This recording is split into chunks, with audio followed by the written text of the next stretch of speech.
Hey guys, how's it going? Hope you're doing well. My name is Crown, and today I'm going to read you some very interesting stories that I hope that you're gonna love. And now, without further ado, let's go!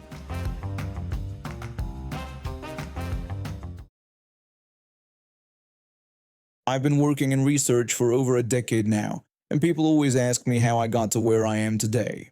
The truth is, my path wasn't easy, and I had to fight for my place in this field more than once. But there's one incident that changed everything for me, and I think it belongs here. Back in 2013, I was wrapping up my master's degree. I had been in the program for almost 2 years, working my tail off to finish my coursework and complete my dissertation. My advisor was this professor who had been in the field forever. Everyone knew her name. Everyone respected her work. For the sake of this story, I'll call her Karen.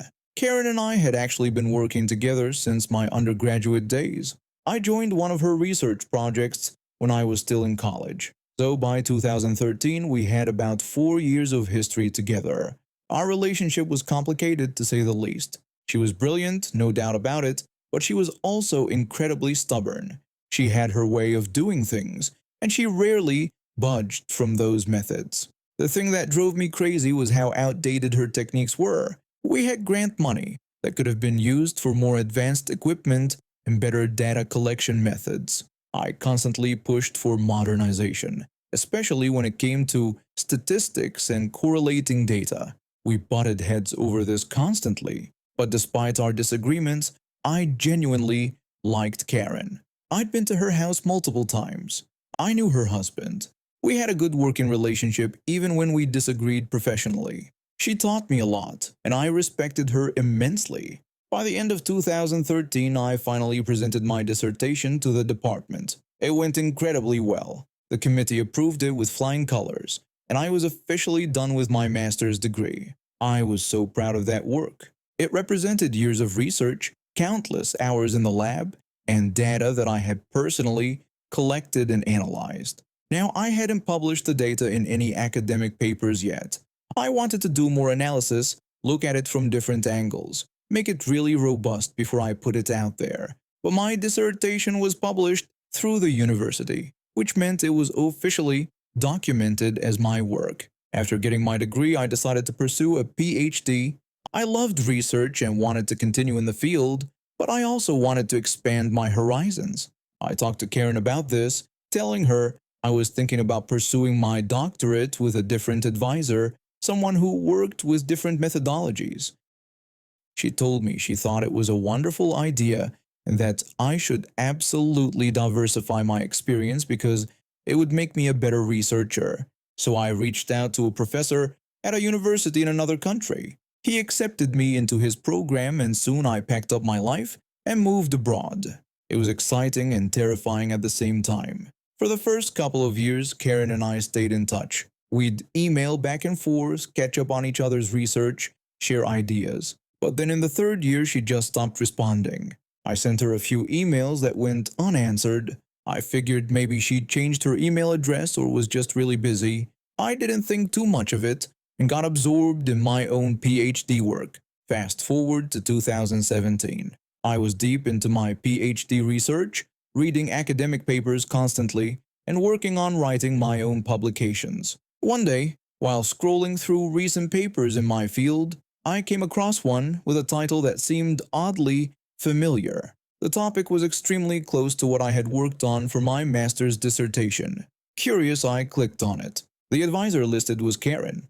The other author was some guy who, based on his profile, appeared to be her current master's student. I thought to myself that it was cool she had kept working on that project. I started reading the paper, expecting to see an extension of the research, maybe new data, new angles. Instead, what I found made my blood run cold. It was my research. Not similar to my research, not inspired by my research. It was literally my data, my graphs, my tables. Everything I had spent years working on was right there in that paper, presented as if it were brand new, original work by Karen and her student. I frantically scrolled through the entire paper, looking for my name somewhere in the citations, in the acknowledgements, anywhere. Nothing. I wasn't mentioned even once. They had taken my work and published it as their own. I was shaking with anger. I immediately drafted an email to Karen. I wrote that I had just read her recent paper and that it was my data, my research from my dissertation. I asked her why I wasn't included as an author and why my work wasn't cited. I hit send and waited. Days passed. No response. Weeks passed. Still nothing. She was ignoring me, but I'm not someone who just lets things go. I had worked too hard, sacrificed too much to let someone steal my work without facing what they deserved. And Karen had made a crucial mistake. She assumed I wouldn't have proof or wouldn't fight back. But I'm a researcher. I keep everything. Every single piece of data I've ever collected is saved on external drives, encrypted, cataloged with date entries. And I had my dissertation published through the university with dates that proved this was my work long before their paper was published. In my country, academic research is primarily funded by government grants. These grants are administered by a specific governmental institution that takes research integrity very seriously. I wrote a detailed email to the dean of that institution explaining exactly what had happened. I attached copies of my dissertation, my data files with timestamps, everything they would need to verify my claims. I also contacted the academic journal that had published Karen's paper. I submitted a formal complaint explaining that the paper contained plagiarized material and providing all my documentation. Then I waited. It was agonizing. I kept thinking about what this meant for my career, for Karen's career, for her student who probably had no idea his advisor was using stolen data. 15 days later, I got responses, both of them. The grant institution was absolutely furious. They immediately cut all funding to Karen and her student. They also sent a formal letter to her university demanding her immediate termination. They don't mess around when it comes to research fraud. The journal was equally severe. They retracted the paper immediately and initiated legal proceedings against Karen for plagiarism. In my country, there are specific laws about academic fraud, and journals have the right to sue researchers who submit fraudulent work. The fallout was swift and brutal. Karen was fired from her position. Her reputation in the field was destroyed. No other university would touch her. Her research career, built over decades, was over. When I learned all of this years later, I found out she had never been able to work in the field since. I never met her again and have no intention of ever doing so. I finally published my work properly under my own name. I'm now recognized in my field for those contributions. I finished my PhD and I've built a career I'm proud of. I moved to this country when I was 15. My mom remarried an American man she met online, and we left Romania for what she called a better life. The transition was rough. I had to learn English quickly, deal with being the new kid with a weird accent, and navigate a completely different culture. But I made it work. I graduated high school, went to college, got a good job in marketing, and eventually met my husband at a mutual friend's party when I was 22. He was charming, funny, and seemed genuinely interested in my background. He'd ask questions about Romania in a respectful way, wanted to try Romanian food, and even talked about visiting my family there someday. We dated for a little over 5 years before getting married, and I thought we had built something solid. We communicated well, or so I believed. We trusted each other completely. That's where she comes in. My husband's friend. Let's call her Karen because that's exactly what she turned out to be. Karen and my husband have known each other since high school. She was always described as one of the boys, which meant she tagged along to fishing trips, poker nights, and sports events. I didn't mind. I'm not the jealous type, and I trusted my husband completely. Plus, I had my own friends and hobbies, so it seemed fair that he had his. The problem started about a year into our marriage. We were at a barbecue with his friend group when Karen found out I'm half Romanian. My dad is Romanian, and my mom is half Romanian, half Hungarian. But I was born and raised in Romania until we moved. Karen got really excited when she found out about my background and immediately asked me to say something in Romanian. I was caught off guard but tried to be polite. I said a simple greeting and everyone seemed amused. Then she got even more enthusiastic and begged me to teach her how to swear in Romanian. I laughed it off and taught her a mild curse word. Everyone chuckled, and that was that. Or so I thought. After that night, it became her thing. Every time we met up with the group, Karen would put me on the spot. She'd ask me to say things in Romanian, to translate phrases, to teach her more words.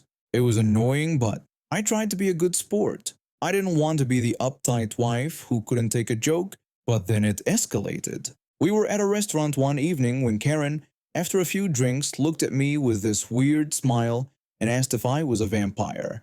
She wanted to know if I bit my husband's neck at night. Everyone laughed, including my husband. I forced a smile, but inside I was mortified. I'm 27 years old, and this woman was making Dracula jokes at my expense. My husband brushed it off, saying that was just Karen being Karen and that she was only joking.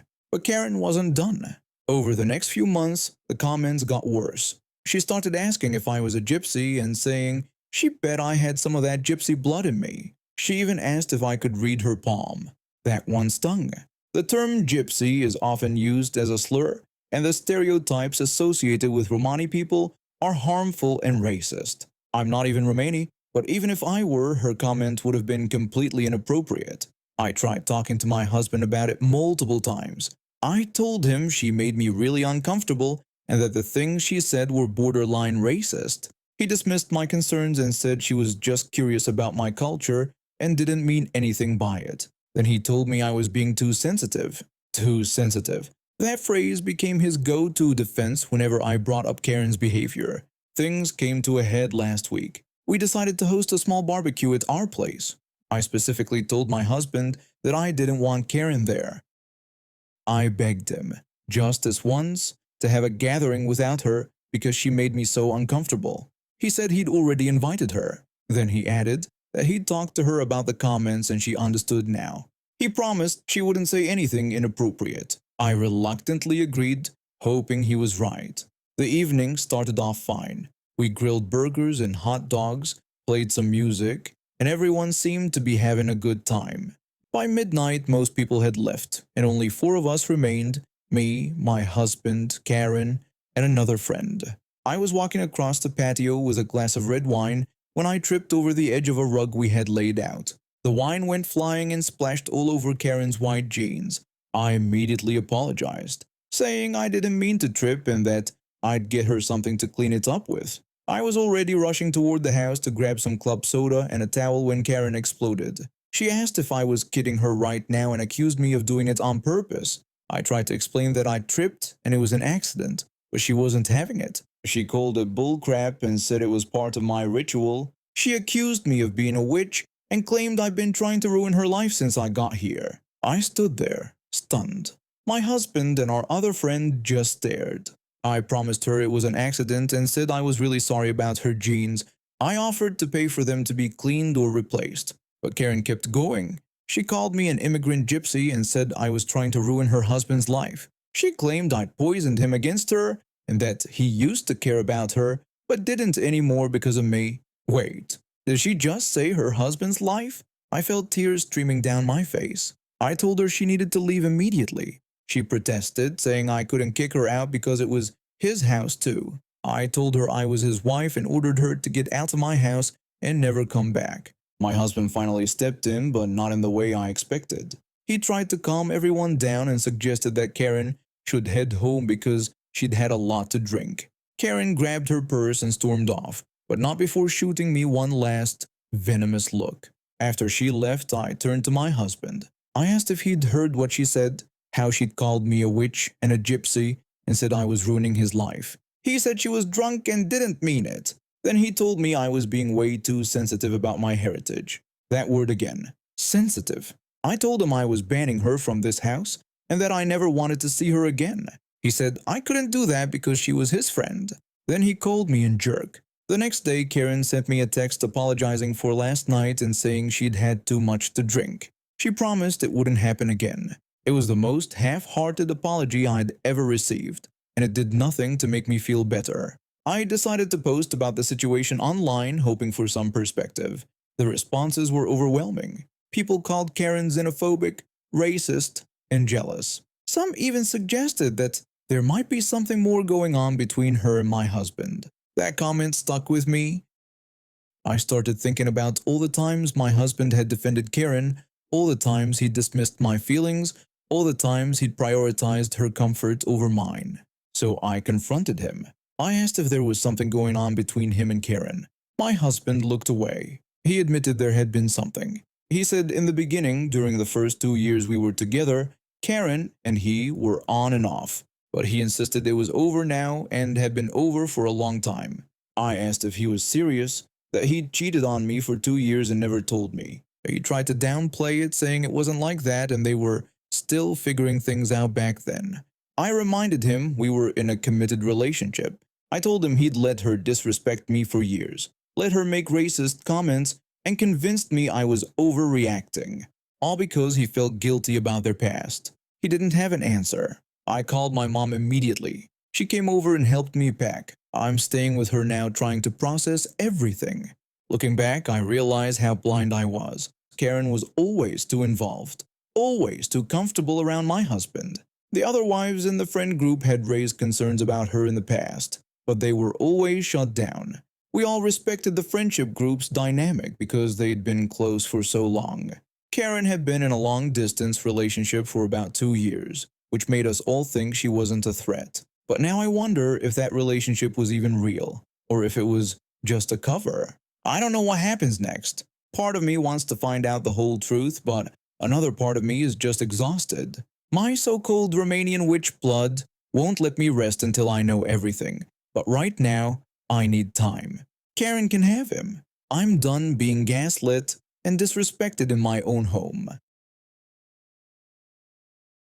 I used to work at this bar and restaurant that I really liked. I wasn't looking to leave, but I was always open to picking up extra shifts during the week. That's where this whole mess started. One afternoon, this couple came in and sat at one of my tables. When I first saw them, I thought it was a father with his teenage daughter. That's how big the age gap seemed. But whatever, not my business. I served them like I would any other table, brought their food and drinks, checked in regularly, made sure everything was good. Normal stuff. When they were getting ready to leave, the man stopped me and told me he was a manager at another popular restaurant in the area. He said my service was excellent and that he wanted to offer me a job. I was flattered, sure, but I wasn't desperate. I told him I liked where I was working and made good money, but I'd be interested in picking up day shifts as a bartender if that was available. He shook his head and said if I worked for him, he wouldn't want me to have another job. He wanted to be my priority. That raised a red flag immediately, but I kept listening. I explained that I needed to make a certain amount each month for rent and bills, and I couldn't just leave my current job unless I was guaranteed to make the same or more. He gave me this vague response about how I'd find myself very well compensated. That didn't tell me much, but he seemed confident. I figured I'd check it out without quitting my main job. What did I have to lose? So I started working at his place, and right away things felt off. He told me I'd be starting as a busser. I asked him why I would start as a busser when I came there to bartend. He explained that it was the most difficult job they had, and if I could handle bussing, I could do anything there. That didn't make any sense to me. I'd been serving for years. I knew how to handle customers, manage multiple tables, work under pressure, but I went along with it because I figured it was some kind of test or training period. 3 weeks went by. 3 weeks of clearing tables for $50 a night while I watched the same bartenders and servers work every shift. I started asking around and found out that some of the servers had been waiting for years to get a bartending position. One of the hostesses had just finally gotten a serving shift after hosting for 2 years straight. That's when it hit me. This guy never intended to give me a bartending job. He never even planned to let me serve. He lied to get me to quit my real job so he could have a boozer who thought she was working her way up to something better.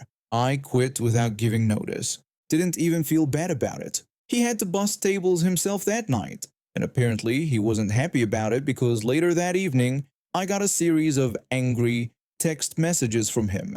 The messages were brutal. He told me he never intended to give me a serving or bartending job because I was the worst server he'd ever experienced. He said I should leave the industry entirely because I was terrible at it. This was coming from the same guy who recruited me based on my service when I had no idea he worked in restaurants. I deleted the messages and moved on. I was glad I'd kept my real job.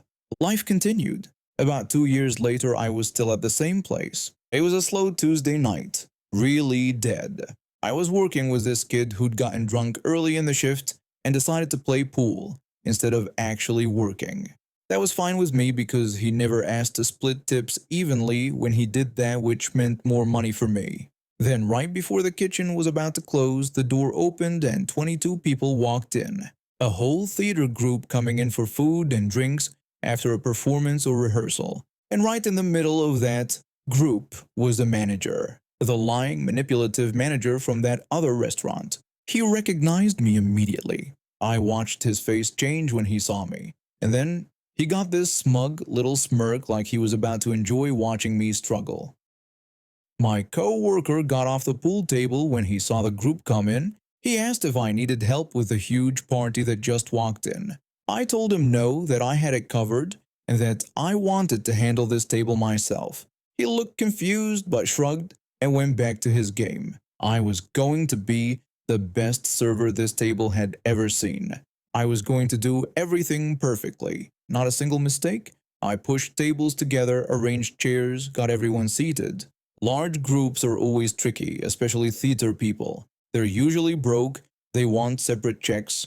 They'll scrutinize every item on their bill to make sure you didn't charge them for someone else's appetizer. One wrong drink delivered to the wrong person, and they'll remember it. I wasn't going to give them anything to remember except perfect service. I grabbed my notepad and drew a little chart with circles representing each seat. I tracked every single appetizer, entree, and drink for every person.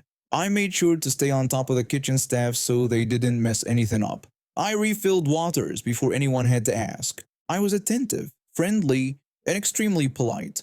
And I was especially cheerful to the manager. I could see what he wanted. He wanted me to fail. He wanted to watch me get overwhelmed and make mistakes while his friends complained, and he sat there with that smug look saying, "I told you that you were terrible at this. I didn't let that happen." I still had 3 other tables to manage, and I handled all of them without breaking a sweat.